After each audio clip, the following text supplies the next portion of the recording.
This is Daily Nebraskan Dialogue, your source for on-campus discussion and debate. This week, I have a conversation about U.S. military policy with Daily Nebraskan opinion columnist and Marine Corps veteran Nick Pelster. Are we in it to win it in Afghanistan? Should military action against Iran be on the table? Was the Fort Hood shooting an act of terrorism? And should it be okay to be openly gay in the armed forces? You'll find the definitive answers here as I ask and Nick Pelster tells on this week's Daily Nebraskan Dialogue. So what does victory in Afghanistan look like? Victory would be a government that can defend itself, that can defend itself and defend the populace. So as soon as you get that, then you can leave. If you don't have those, then you're leaving a country that can't defend itself. Then you can regress back to the way it was very quickly. Right. So here at home, do you think that Americans really have the will to win in Afghanistan? I mean, are people concerned enough about what's going on over there? I don't know. It kind of seems like no. It kind of seems like we won out. It's a very unpopular war. I don't know if we have the tenacity to keep it going. It could take a long time. It could be a lot more people can die. So. I think we're sick of the war. You see a lot of people saying, "Oh, it's longer than Vietnam. It's longer than any war we've ever been to." But that's just the way it is, and you just have to accept that.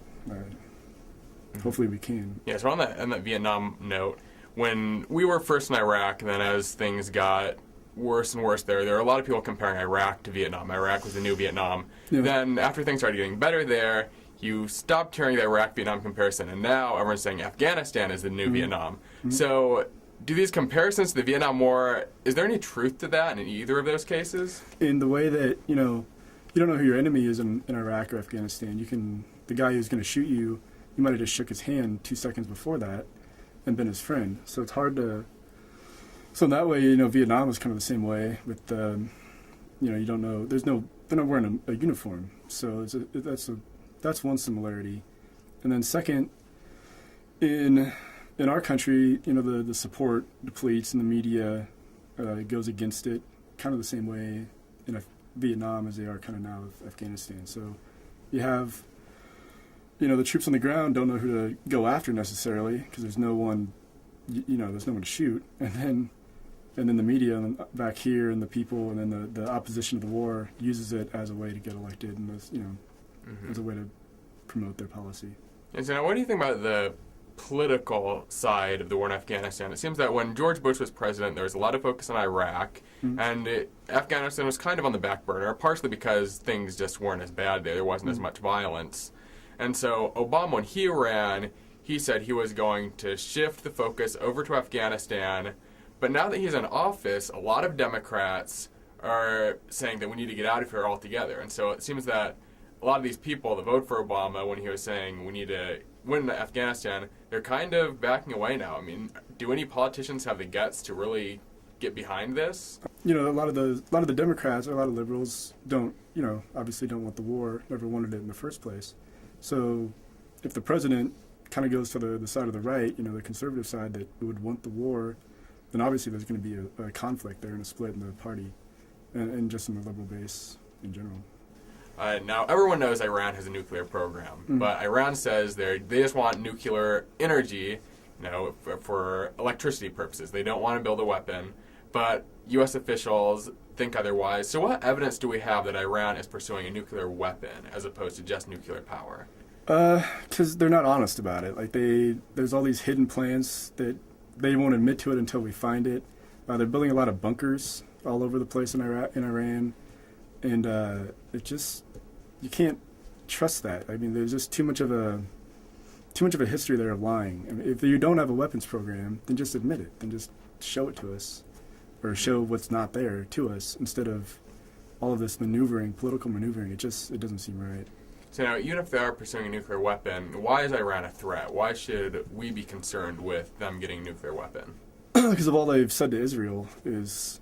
They threaten Israel time after time after time, and if they get the bomb, they use it, then that's a lot of political unrest. I mean, the Middle East could flare up, and we would just be stuck there no matter what. We'd have to go to Iran.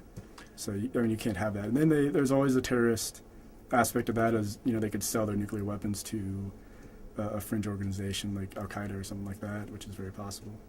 Now, in Iran, what are the U.S.'s option in dealing with that? If they're developing this weapons program, is there any way, short of military action, that America can neutralize that? Will sanctions work? Sanctions would work because Iran needs money, and I think that's part of it is in that their nuclear program. I think they want some leverage, and they need more trade, they need money, and so sanctions would kind of shut them down.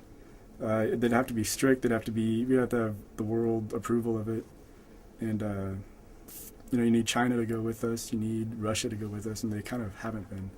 So you need the whole world against Iran, and I think they would back off. Israel would be the country most immediately threatened if Iran built a nuclear weapon. Mm-hmm. But in the past, Israel, they haven't had any problem with dealing with countries that pose a threat to them unilaterally. Mm-mm. So couldn't the U.S. just sit around and let Israel deal with it? One Israel strike if it's really a threat? They could, yeah. It almost looks like we are. I mean, we're not really pushing Iran as hard as we need to. Israel has threatened that if they need to do a unilateral strike, they will. So that could be something that we're waiting for just to happen, and then we'll deal with it as it comes. But I don't know if Israel has the power to do that. Iran is a lot further away than like Iraq or Egypt in prior wars or attacks.